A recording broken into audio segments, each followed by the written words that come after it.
पंच परमेश्वरी भगवान की परम पूजनीय आचार्य गुरुवर श्री विद्यासागर जी महाराज की परम पूजनीय व्यापक श्रवण मुनि श्री सुधा सागर जी महाराज की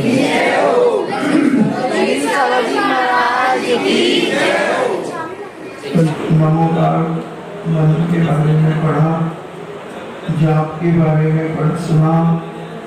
जाप 4 प्रकार की हमने बताई थी जाप देने का तरीका, बेहतरीन, उपांशु, मानसिक और एक सूक्ष्म होती है। अभी अपन सूक्ष्म की चर्चा अपन ने नहीं की है। सूक्ष्म मतलब होता है कि हम 2-3 तरीके समझ सकते हैं। पहला तो है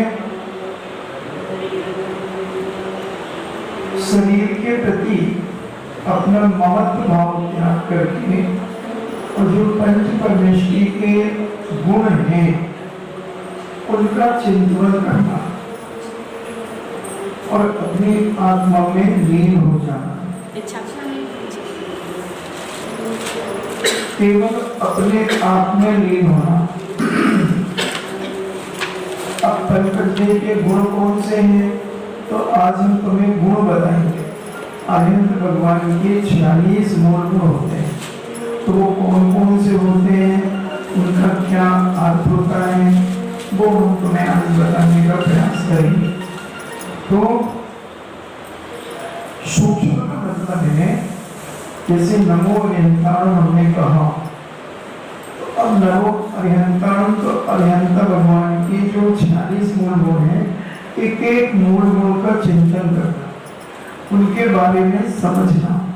तो केवल अभी मोती खिसका नहीं है, उस पर उंगली हमारा अंगूठा रखा हुआ है।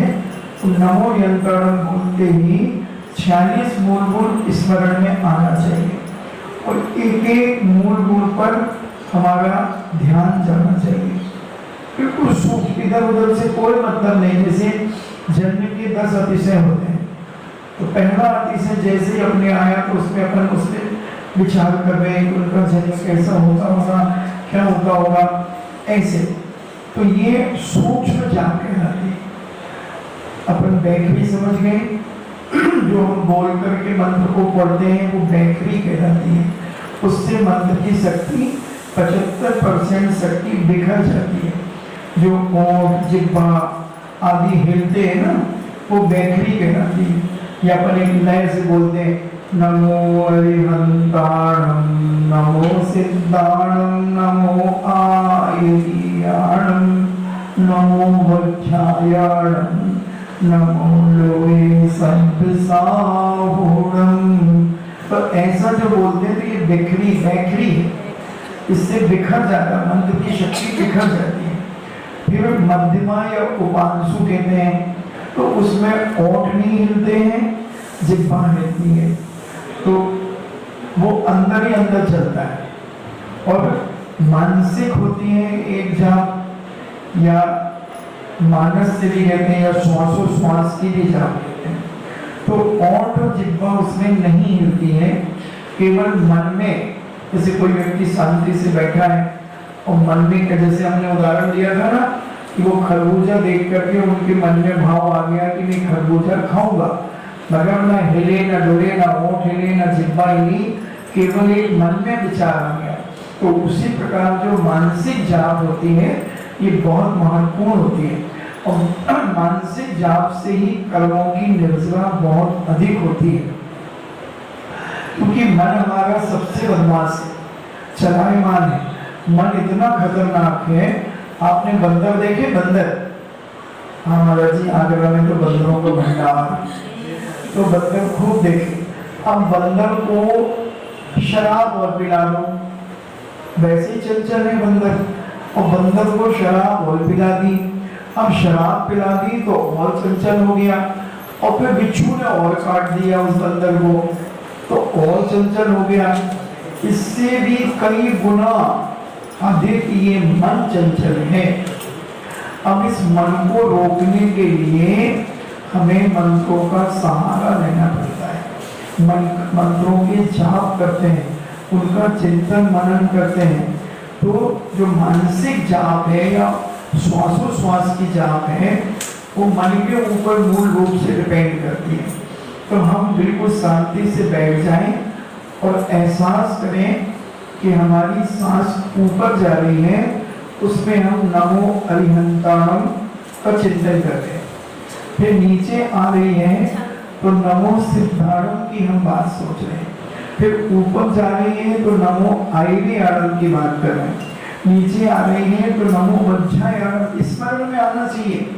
नमो वज्रायणम बोलना भी नहीं है, कुछ नहीं करना, बस हमारी आंखों से और मन से वो दिखे कि ये नमो वज्रायणम हम स्मरण नीचे वाली सांस में कर रहे हैं। नमो लोए शब्द साउंड, तो नमो लोए तो ऊपर और शब्द साउंड नीचे।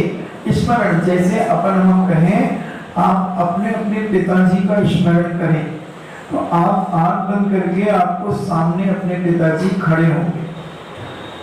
अपने परिवार का कोई भी सदस्य है, आप उसका स्मरण करेंगे, वो हूबहू आपको दिखेगा। उसी प्रकार जब हम मानसिक जाप करेंगे, श्वासोश्वास की जो जाप करेंगे, तो हमने जैसे ही नमो अरिहंताणम बोला तो हमें वो अनंत भगवान दिखना चाहिए जिनके हम प्रतिदिन दर्शन करते हैं, क्योंकि वो ही जल्दी दिखेंगे। आंख बंद करते ही अगर तुम जिस भगवान के निज मंदिर में प्रतिदिन जिस मंदिर में जाते हैं वहां के मूल नायक का स्मरण करें, तो आपके सामने बिल्कुल हूबहू वेदी आ जाएगी। उसी प्रकार नमो अरिहंताणम बोलते ही हमें अनंत भगवान का स्मरण आना चाहिए, वो प्रतिमा दिखना चाहिए। न मन से बोलना, मुंह से भी नहीं बोलना है, होंठ भी नहीं हिलना है, जिह्वा भी नहीं हिलना है, केवल एक मानसिक। फिर नमो सिद्धाणम। अब सिद्ध भगवान कैसे होते हैं? तो मूल सिद्ध भगवान जो होते हैं, ओरिजिनल जिनकी प्रतिमा बनाई जाती है, उसमें अष्टप्रातिहार नहीं होते हैं, और जो श्री वस्त्र होता है भगवान को, वो भी नहीं होता है। और बिल्कुल जैसे अनंत भगवान की प्रतिमा होती है, उसी प्रकार के सिद्ध भगवान होते हैं। मगर आजकल मंदिरों में एक पीतल की प्रतिमा होती है, जैसे कटिंग होती है आकृति की, वो मान्य नहीं है जैन दर्शन में।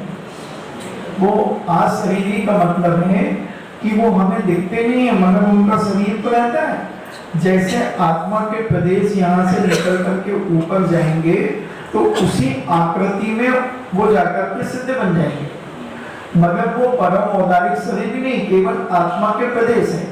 मगर जो प्रतिमा बनाई जाती है मूल, जो अकृत्रिम जिनालयों में प्रतिमा है, और सिद्ध भगवान की प्रतिमा का प्रमाण पूज्य त्रिलोचनपति में, प्रलोकशार में दिया कि उनका श्रीवत्स्य और अष्टप्रातिहार नहीं होते हैं, और बिल्कुल इन्हीं प्रतिमा जैसे ही होती है, वही मान्य है। ये तो 400-500 साल पहले कोई भट्टारकों ने इनको सिद्ध भगवान की उपमा देकर के पीतल की एक ऐसी कटिंग करके बनाने लगे, पर इसलिए उनको गिनती में भी नहीं लेते। अगर मान लो वो प्रतिमा मंदिर में है वो आकार की, तो वो मान्य नहीं है, गिनती नहीं करते। जैसे मान लो 7 प्रतिमा है और 6 प्रतिमा एक वो रखी है, तो वो 6 है, 7 नहीं है, प्रतिमा वो मानी ही नहीं जाएगी। प्रतिमा वही मानी जाएगी जो पद्मासन है और अष्टप्रातिहार से रहित है और श्रीवत्स्य से रहित है, वो ही सिद्ध भगवान है, ऐसा आचार्यों का प्रमाण है। वो खड़गासन भी हो सकते हैं भगवान, हाँ, 3 भगवान खड़गासन से मोक्ष गए हैं और 21 भगवान पद्मासन से गए। आदिनाथ भगवान, वासुदेव भगवान और महावीर स्वामी। सिद्ध भगवानों की पूछ रहे हैं। हाँ, तो मैं बता दूँ, ये 3 भगवान हैं जो खड़गासन से मोक्ष गए, तो उनकी आकृति जो सिद्ध भगवान जो बने वो खड़गासन ही है। और जो जैसे अवस्था से आसन से जाएंगे, 2 ही आसन है मोक्ष जाने के, एक पद्मासन और एक खड़गासन। तो 24 तीर्थंकरों में से 3 भगवान खड़गासन गए हैं और 21 भगवान पद्मासन से मोक्ष गए हैं। तो वहां उनकी आकृति वही होगी, खड़गासन की आकृति। मगर अब 500 धनुष के आदिनाथ भगवान थे और 7 हाथ के महावीर स्वामी थे, तो फिर कैसे रहेंगे? ऊंचे नीचे नहीं, ऊपर तो बिल्कुल एक सा लेवल रहेगा। जैसे अपन गैस के गुब्बारे ले लें और उनके धागे छोटे बड़े कर दें और यहाँ पर छोड़ दें, तो ये सब इससे टकरा जाएंगे और इससे आगे नहीं जाएंगे, मगर उनके छोटे बड़े धागे रहेंगे। उसी प्रकार जो उनकी हाइट होती है, तो 500 धनुष यानी 3000 फीट से लेकर के 10.5 फीट तक हाइट होती है, जो अभी 24 तीर्थंकर की। तो उसमें महावीर स्वामी की हाइट सबसे कम है, तो वो पद्मा खड़े होके गए और आदिनाथ भगवान भी खड़े होके गए, तो दोनों का जो सिर है वो तो टच है, क्योंकि धर्म द्रव्य का अभाव हो गया ऊपर। कौन कौन से भगवान जी खड्गासन? आदिनाथ भगवान, वाशपुर भगवान और महावीर स्वामी, ये खड़गासन से गए, खड़े होकर के मोक्ष गए हैं। और 21 भगवान हैं।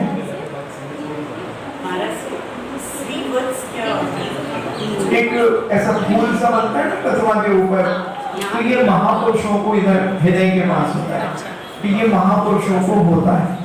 63 साल का महापुरुषों, रामचंद्र जी के लिए था, लक्ष्मण को भी था, और ऐसे वैसे कहते हैं रावण को भी था। तो रावण 63 साल का महापुरुषों में आता है। 9 नारायण, 9 गति नारायण, 9 बलभद्र, 24 तीर्थंकर, 12 चक्रवर्ती, ये 63 साल का महापुरुष कहलाते हैं। तो एक श्रीवत्स होता है, ऐसा आचार्यों ने लिखा है। अब उसका क्या कारण है ये विशेष पढ़ने में नहीं आया, मगर एक वात्सल्य का प्रतीक माने, करुणा का प्रतीक माने। अभी उसके बारे में मुझे कहीं पढ़ने नहीं मिला कि उसका क्या लॉजिक है। तो वो श्रीवत्स से सिद्ध कदमा में नहीं होता है, तो वहां पर सिर तो सबके एक से होते हैं, हाइट ऊंची नीची हो सकती है, इसलिए ऊपर नीचे होते हैं। क्योंकि उसके ऊपर क्यों नहीं जाते? आत्मा का स्वभाव तो ऊर्ध्वगमन है, तो इसलिए नहीं जाते। धर्मास्ति काया भावा, वो उमा स्वामी महाराज ने उदाहरण दिया कि वहां धर्म द्रव्य का अभाव होने के कारण वो भगवान यानी आत्मा जो सिद्ध बन गए हैं, वो ऊपर नहीं जाते, वो वहीं रुक जाते। जैसे एक गुब्बारा हम छोड़े तो उधर छोड़ेंगे तो वो बहुत ऊपर जा सकता है, मगर यहाँ छोड़ेंगे तो यहीं रुक जाएगा, तो इसके आगे जगह नहीं है। तो ऐसे ही धर्म द्रव्य जो होता है, धर्म द्रव्य होता है, अधर्म द्रव्य होता है, आकाश द्रव्य होते हैं, 6 द्रव्य जो होते हैं, तो वो धर्म द्रव्य नहीं होने के कारण वो ऊपर नहीं जाते, वो वहीं रुक जाते हैं। तो एक से सबके सिर एक से हैं, अनंत अनंत सिद्ध परमेश की हो गए, सब एक माही एक राजू, एक में एक हैं, मगर सब अलग अलग हैं। जैसे उदाहरण के लिए ले लें कि अपन ये कमरे में एक बल्ब जल रहा था, उस बल्ब का प्रकाश जो था, वो बल्ब का प्रकाश पूरे में फैला हुआ था। अब हमने दूसरा बल्ब जला दिया, एक तीसरा बल्ब जला दिया, एक तीसरा बल्ब जला दिया, चौथा बल्ब जला दिया, ऐसे हमने 500 बल्ब जला दिए। तो वो बल्ब अपन के जगह कम है, इसलिए अपन के तो उन सबका प्रकाश अलग अलग है कि एक साथ है। दिखने में तो एक साथ आ रहा है, मगर सेपरेट है, सबका प्रकाश अपना अपना है। उसी प्रकार वो एक साथ रहते हुए भी अलग अलग हैं, सबकी आत्मा अलग है। अगर वो है क्योंकि अवगाहन शक्ति है, तो वो सब एक साथ मिले हुए हैं। मगर जैसे लाइट का उदाहरण है कि लाइट के जितने बल्ब लगाते जाएंगे इनका प्रकाश मिलता जाएगा, मगर सबका अलग अलग है। ऐसे ही सिद्ध भगवान भी अलग अलग वहां पर रहते हैं, और देखने में कभी एक राजू एक माही एक साथ रहते हैं, मगर सब अलग अलग हैं। तो ऐसे सिद्ध भगवान हैं। 500 धनुष में कितने फीट? 3000 फीट। देखो हम समझा देते हैं, धनुष को समझाते हैं। पहले ये 6 अंगुल का एक पाद होता है, यानी जो अपना पंजा है, अपन ऐसा पंजा रखेंगे तो 6 अंगुल में वो पंजा आता है, 6 अंगुल ये ऐसे। अब अपना पंजा नाप लो, अपना पंजा नाप लो, ऐसे नहीं, हाँ ऐसे नाप, पूरा 6 अंगुल होगा। तो 6 अंगुल का एक पाद होता है, और 12 अंगुल एक बेलसती होती है, इसको क्या बोलते हैं आप लोग? हाँ, बिलास। अब और 2 बिलास का एक ये हाथ होता है, ठीक है, 4 हाथ का एक धनुष होता है। तो आदिनाथ भगवान थे 500 धनुष के, यानी 3000 फीट। फिर 450 धनुष के अजितनाथ भगवान थे। अब उनको फुट में कम करते जाओ, 50 धनुष का कम हो जाएगा, 150 फुट कम हो जाएगा उनका। फिर वो 400 फुट के हो गए, फिर 400 धनुष के हो गए, 350, 300, 250, 200, 150, 100, 9 भगवान तक में 50-50 कम होते गए।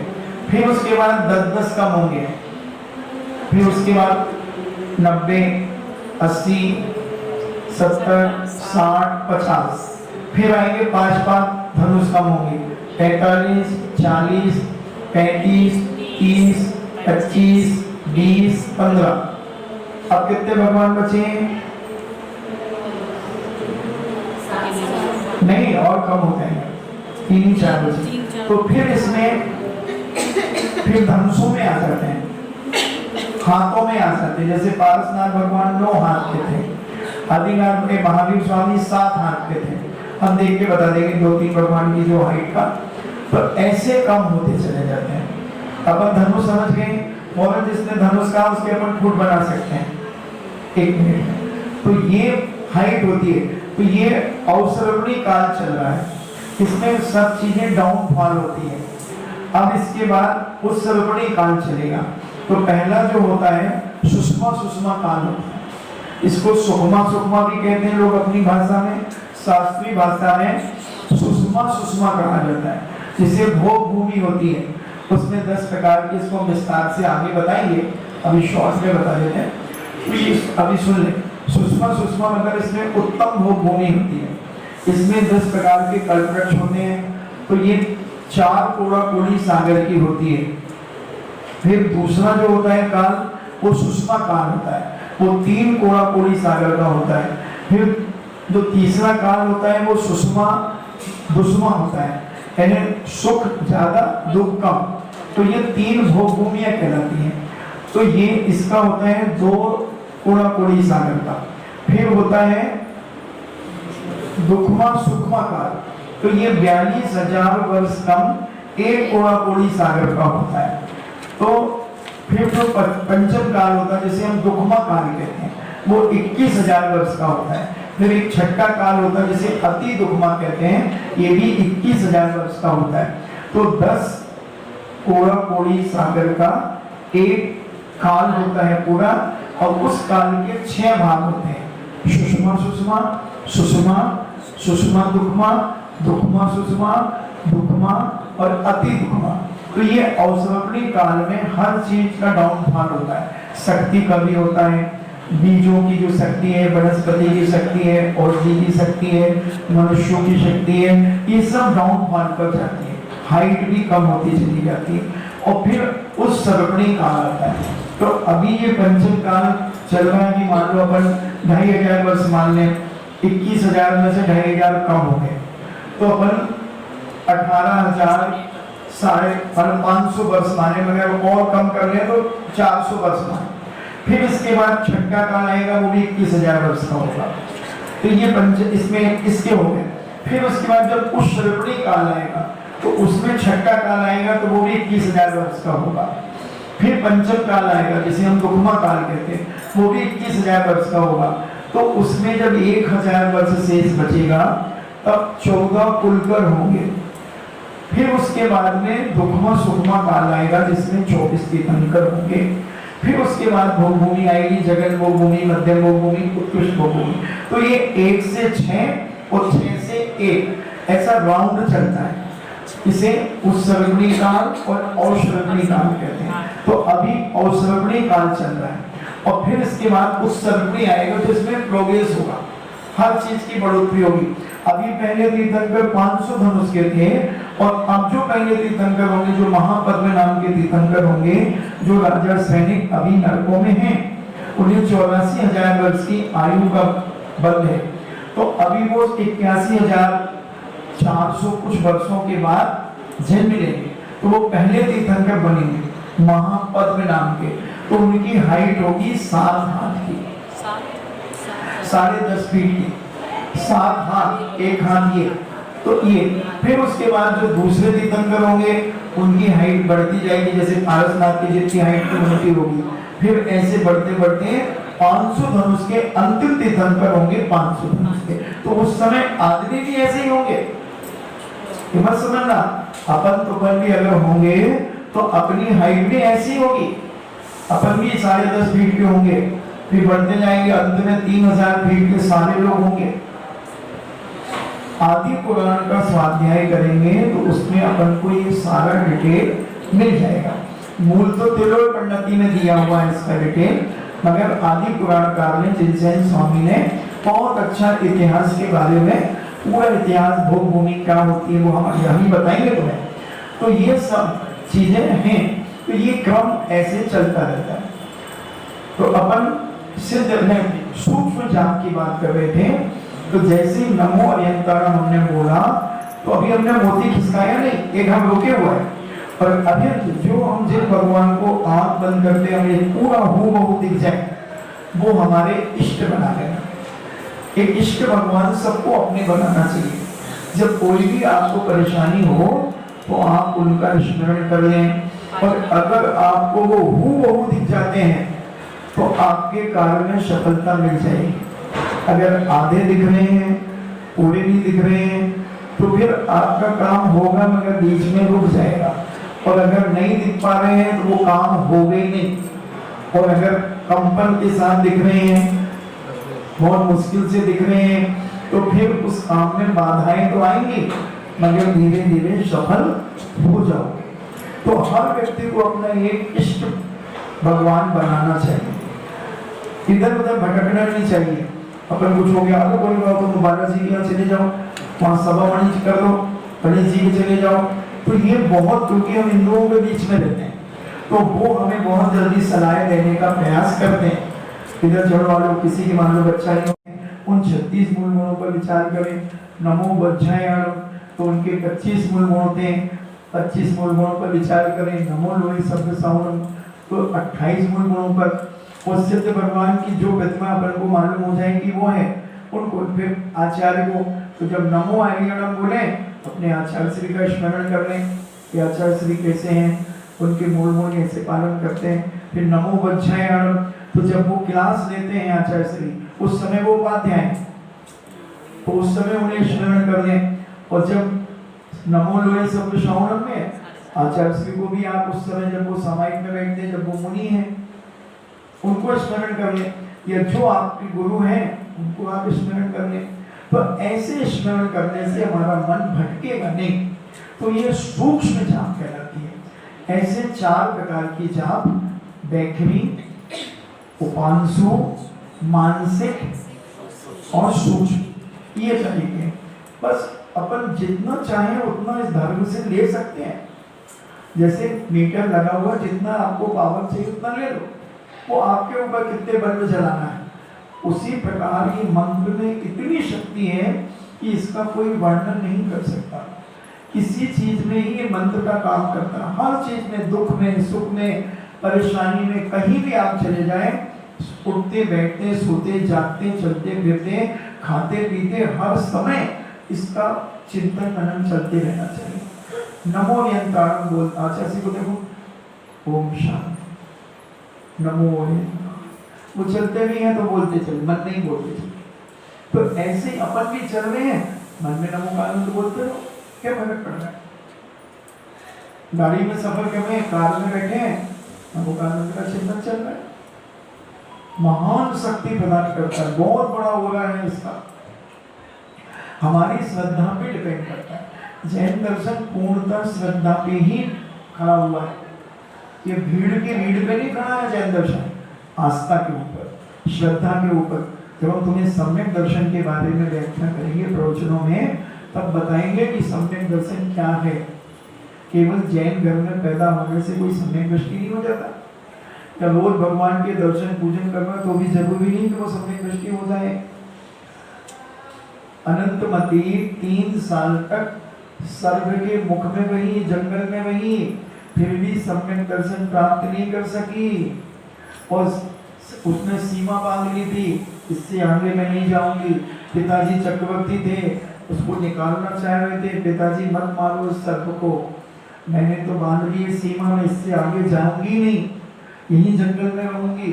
इतना कष्ट सहन करने के बाद भी सम्यक दर्शन नहीं हुआ, क्योंकि वहां स्वर्ग में जाकर के देवी बनी है, वो अनंग सरा बनी,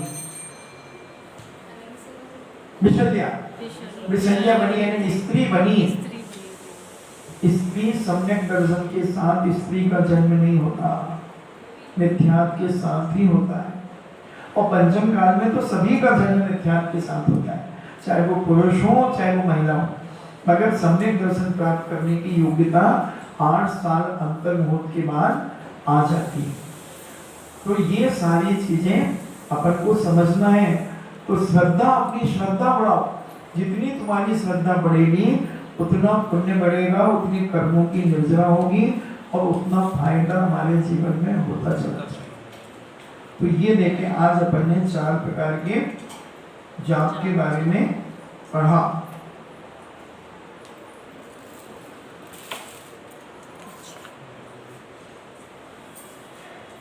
तो अपन समझ गए। कोई पूछे बैकरी जाप क्या होती है तो बता सकते हैं ना।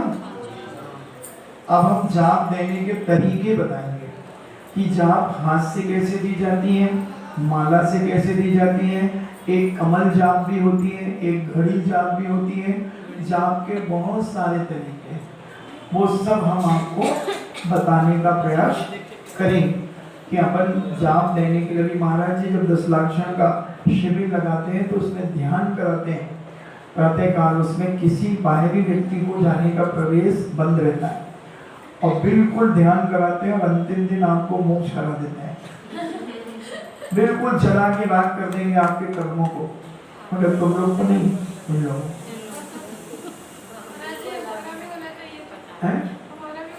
घी और अग्नि अगर एक साथ रहेगी तो घी पिघल जाएगा। तो घी हो और पुरुष अग्नि है, अग्नि के पास घी जाएगा तो घी ही पिघलेगा, अग्नि का कुछ नहीं बिगड़ेगा। और अग्नि घी के पास आएगी तो घी ही पिघलेगा, अग्नि का कुछ नहीं होगा। इसलिए कायदा और कानून यही कहता है, आर्यिकाओं को, महिलाओं को बालिका का शिविर लगाना चाहिए, साधुओं को पुरुषों का लगाना चाहिए। और अपन को सब मालूम है क्या क्या दंड बंद हो जाते हैं शिविरों के अंदर, तो धर्म बदनाम हो जाता है, शिविर बदनाम हो जाता है। इसलिए हमेशा ये विवेक अगर क्या संख्या, हर आदमी आज के युग में सुधा सागर बनना चाहता है। हमने देखा बहुत साधु सुधा सागर बनना चाहते हैं, बहुत से आचार्य आज विद्यासागर, आचार्य विद्यासागर बनना चाहते हैं, नकल करते हैं, उनकी फोटो देख देख करके कैमरे वालों को बुला करके फोटो उतरवाते हैं कि आचार्य श्री का एक्शन कैसा है। और हमारे आचार्य जी तो सहज में बैठते हैं, उनकी हर मुद्रा अलौकिक होती है। धूल फेंकोगे तो वो धूल सूरज पर नहीं जाएगी, वो तो लौट करके तेरी आंख नहीं आएगी। तो ये सारी चीजें नहीं समझ पाते, ईर्ष्याएं होती है। हम चतुर्मास करते हैं तो 2 चौके 3 चौके लगते हैं, और आचार्य श्री सुधा सागर जी चले जाए तो 20-20, 50-50 चौके लगते हैं। भैया हमने किसी से कहा है कि चौकी लगाओ? अब श्रावक की भक्ति है तो कौन रोक सकता है? तुम्हारा पुण्य नहीं है, तुमने विघ्न डाले हैं तो उसमें कुछ नहीं, तुम्हें विघ्न आ रहे हैं। कई लोग बहाना करते हैं ज्यादा चौके लगाने से आपको भय होता है, क्यों लगाते हो इतने चौके? साधु तो हम 5 ही हैं, 2 ही हैं। अरे तुम्हें क्या तकलीफ हो रही है? श्रावक को तो पूरा पुण्य मिल रहा है। अगर उसके मन में खेद नहीं है तो 100 चौके भी लग रहे हैं, उसके 100वें दिन नंबर आएगा तो भी उसको प्रतिदिन आहार दान देने का पुण्य मिल रहा है, क्योंकि वो अपना कर्तव्य पूरा कर रहा है। तो ये सारी चीजें होती हैं। तो अपन ने जाप के बारे में समझ लिया और थोड़ा सा काल के बारे में समझा कि उत्सर्पणी काल और अवसर्पणी काल। उस सर्पणी में प्रोग्रेस होता है और अवसर्पणी में डाउनफॉल होता है। ये अपन समझेंगे। 6 काल होते हैं, सुषमा सुषमा, सुषमा सुषमा दुखमा, दुखमा सुषमा, दुखमा और अति दुखमा। फिर इसका उल्टा क्रम ले लो, अति दुखमा, दुखमा, दुखमा सुखमा, असुखमा दुखमा, सुखमा और सुषमा सुषमा। ऐसे ये हो गया। जिनवाणी के ज्ञान से सूझे लोका लो सुवाणी मस्तधरो सदा लेतो हूँ तो हे जिनवाणी भारती तोरे जपो दिन में तो तेरो शरणागले सो पावे सुख देव भजो हंत को गुरु सेवा निर्बल गया धर्म पालो